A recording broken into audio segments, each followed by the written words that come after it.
Have you ever seen a car roll up that makes you stop mid-sentence and go, "Wait, that's a Subaru"? Yeah, this 2026 Outback just did that to me. It's got a fresh new face and slicker tech inside. But you know what? There's something new about it. Hello everyone, this is Scott from CarlandTV. It's time to hop in the front seat because today I'm presenting the all-new 2026 Subaru Outback and explaining why it's actually stepping fully into SUV territory. Before I start, I would really appreciate it if you would push those buttons below. The subscribe button, the notification bell, all of them. This is not necessary, but those little clicks help a brother out. Plus, it pushes me to give you more valuable car-related content on your screen. Now buckle up, and let's get back to the video.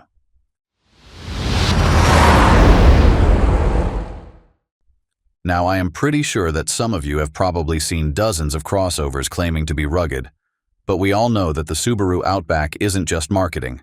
It's the damn real deal. And this time, it has gone full SUV. Whether you're a longtime Subaru loyalist or just SUV shopping for the first time, this redesign changes the dynamics of the Outback in ways that'll matter on dirt trails and school runs. So when I first walked up to the 2026 Outback, I had to double take since Subaru really shifted the look this time. It's still an Outback under the skin, but now it leans way more SUV than a wagon. Up front, the whole face has been reworked. You've got this new, wider hexagonal grille that's bolder than before, flanked by reshaped LED headlights that sit higher and sharper. The bumper's got deeper lines too, giving the whole thing a tougher, more planted look. It honestly reminds me more of a Forester now, especially from certain angles. And yeah, ground clearance is still 8.7 inches, even on the base trims. That's real deal off-road clearance, and not just for show. The black body cladding now wraps tighter and sits higher along the wheel arches. It's not just plastic for plastic's sake either. It gives the sides more visual lift and some decent protection when you're brushing up against trail debris or deep snowbanks. The wheels got new designs across the lineup, with options up to 18 or 20 inches, depending on the trim. The stance is just a little wider and more squared off in the rear, making it look like it's ready to flex and not just haul groceries. Now the Wilderness trim is a whole other story. It keeps the matte cladding, but adds chunky Yokohama Geolandar AT tires, redesigned front-rear bumpers for better approach angles, and reinforced roof rails rated for static loads up to 700 pounds. Throw on some crossbars and a rooftop tent, and you're basically ready for an overland weekend without touching a mod. Subaru really pulled it off here. It still says Outback, but it looks tougher, more mature, like it's done playing the little brother wagon role. And honestly, it's about damn time. As soon as I dropped into the driver's seat of the 2026 Outback, I could tell Subaru finally stepped up inside. You still get that familiar wide-open cabin feel, but this time it's way more refined, like they finally got tired of hearing people call it utilitarian and decided to clean it up. The first thing you notice is that the new 12.1-inch vertical touchscreen is smack in the middle. It's snappy, easy to read, and doesn't lag like the older versions used to. Then you look down and hallelujah, they brought back actual knobs for the climate controls. I've been yelling about this for years. No more hunting through 3 screens just to turn the heat down. Big, chunky dials you can use with gloves on. Finally, some good ergonomics I want to have at the checkout. Behind the wheel, you've got a new 12.3-inch digital gauge cluster, and it's legit.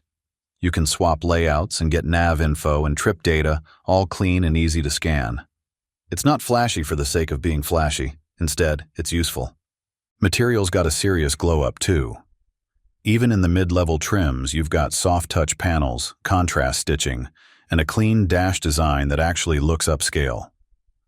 Move into the limited or touring trims and you're getting leather, ventilated front seats, and a finish that feels closer to a luxury crossover than an off-road wagon.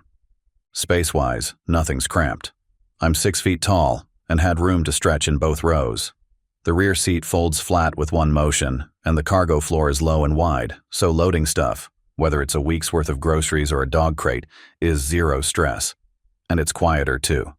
Subaru added more insulation in the roof and floor, so it doesn't sound like you're inside a tin can anymore. It still feels like an Outback, just finally grown up. Subaru also didn't just throw some shiny screens in here and call it new tech.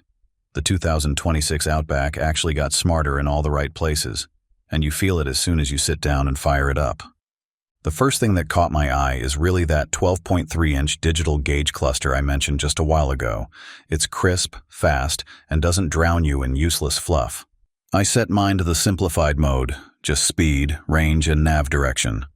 And it stayed out of my way, which is exactly what you want when you're bombing down I-90 or threading through traffic. Then there's the 12.1-inch Starlink touchscreen. Same portrait layout as before, but way quicker and cleaner now. Safety tech got a serious upgrade, too. Subaru's new EyeSight system now includes hands-free driving assistance on highways, and it can even change lanes for you if the coast is clear. Tried it on a long stretch outside Spokane, and it works. Not perfect, but damn impressive for a Subaru. One small but smart detail is that little clip next to the center console that holds your charging cable in place. Tiny thing, but when you're plugging in and out all week, that stuff matters. What I'm trying to get here is that whether it's a solo work commute or a 6-hour drive with a packed cabin, this Outback's got the tech to keep you sane and safe. Honestly, it's creeping into luxury SUV territory without the luxury price tag. So, under the hood of the 2026 Outback, it's clear that Subaru is sticking with what works. You've got two engine choices, the base 2.5-liter naturally aspirated flat 4 and the beefier 2.4-liter turbocharged flat 4. The 2.5-liter puts out 180 horsepower and 178 pound-feet of torque, which is decent for everyday driving. But if you're like me and want that extra kick, the 2.4-liter turbo delivers 260 horsepower and 277 pound-feet of torque, making highway merges and uphill climbs feel effortless.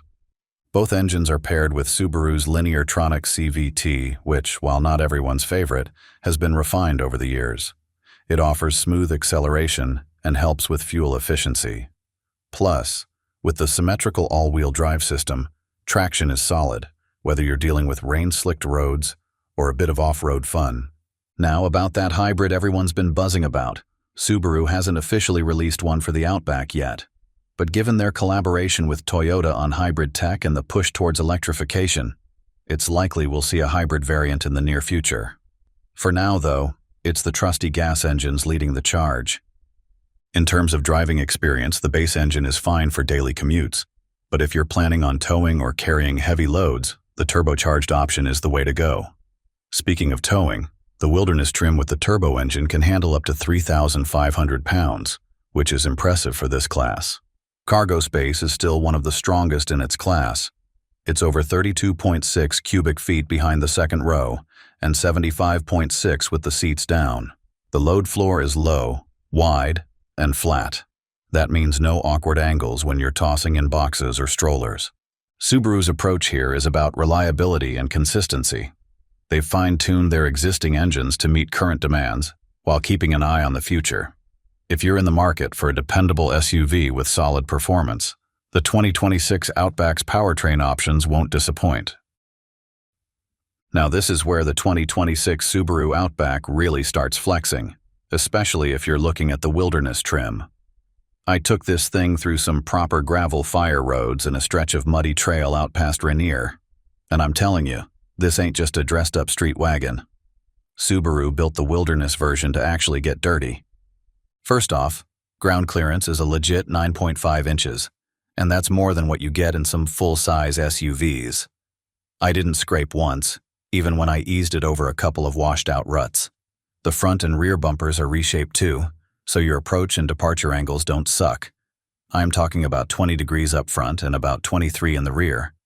It's no Wrangler, but for a family crossover, that's pretty damn capable. It's got Bridgestone Dueler AT tires wrapped around 17-inch blacked-out alloys, and they grip well in loose gravel without giving you a harsh ride on pavement. Underneath, you've got a skid plate, and it's not just decorative. It actually protects the front guts if you misjudge a rock or two. The real hero here, though, is the X mode with dual functions. You get a setting for snow dirt and another for deep snow mud. It adjusts throttle, traction, and all-wheel drive response to keep you moving forward, even when things get sketchy. I used it on a soggy incline, and it clawed its way up without me having to feather the throttle like a maniac. Its towing is solid, too. 3,500 pounds, factory hitch ready, with both 4-pin and 7-pin hookups. You could haul a small camper or your weekend toys, no problem. The point is, Subaru didn't just throw some cladding on this and call it rugged. The wilderness is the real deal. I'd take this up a logging road before I'd even consider something like a CR-V or RAV4. This one's built for people who actually leave the pavement. So here's the deal. If you've got kids, pets, gear, or just live out of your car like most of us do, the 2026 Outback is built to handle it. I've packed this thing for weekend trips and Costco runs, and even had my 85-pound lab in the back without an issue. The cargo area is wide and flat, and when you drop the rear seats, you get over 75 cubic feet to work with. Loading is easy too. Low liftover and a power tailgate on most trims.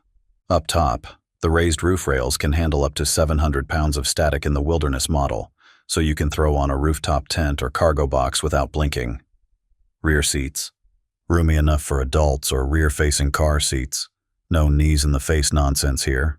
And the little stuff, you know, the rear USBs, bottle holders that actually fit real cups, rubberized cargo mats, just shows Subaru knows how people use these things.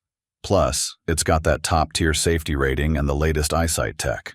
So whether it's school runs, snow days, or camping with the crew, this Outback is simply impressive when it comes to delivering utility.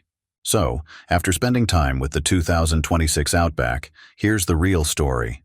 It's still an Outback at heart, just better in pretty much every way. Subaru didn't reinvent the wheel, but they smoothed out the rough edges, gave it more tech, and made it feel like a real SUV without losing that wagon practicality. But the Wilderness trim is definitely the highlight of the 2026 Outback. Between the 9.5 inches of ground clearance, upgraded X mode, and those all-terrain tires, it's the only one in its class that looks ready for outdoors and actually is. But even the lower trims feel more refined now, with a quieter ride, better screens, and just smarter design choices all around. If you're looking for a do-it-all daily that doesn't flinch when the road ends, this is it. It's the best balance of comfort, cargo, capability, and honest value in the midsize crossover space right now. Thinking about cross-shopping a RAV4, CR-V, or CX-50? Before you decide, go check this thing out in person. Take it for a spin. You might walk in and the next thing you notice, you are leaving with the keys.